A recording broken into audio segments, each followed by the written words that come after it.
Putting on the hat of a first-time delegate, what are some of the things in which first-time delegates need to be aware of, need to do in preparation for their experience at General Conference 2016?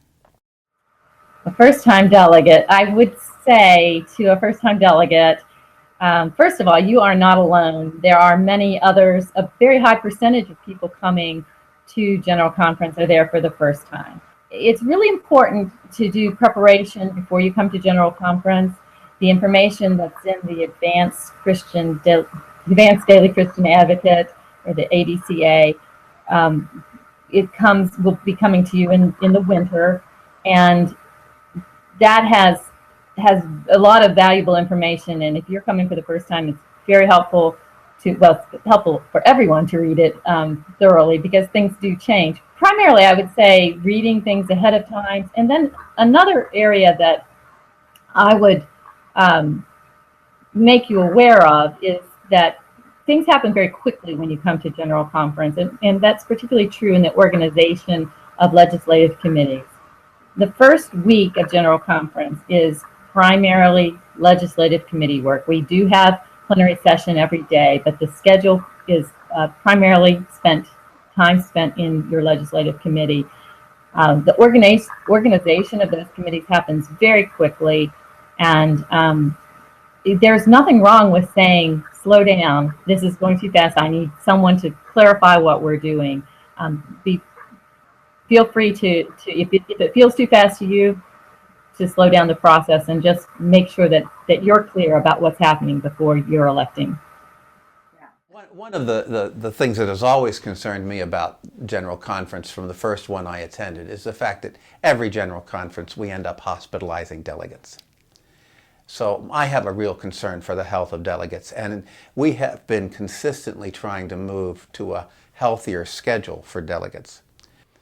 So one of the things that should happen, I believe, is that delegates should talk to each other. First, they should be talking with each other in their own delegations, but they should also be talking with each other across delegations in their own legislative committees, but they should also be talking with each other across delegations and across legislative committees. Because obviously what happens in one legislative committee can affect what happens in another. And the whole legislative process for a church as diverse, as complex, as large as ours is not going to be simple, ever. So what is the commission doing then to sort of foster those conversations and relationships in preparation for General Conference?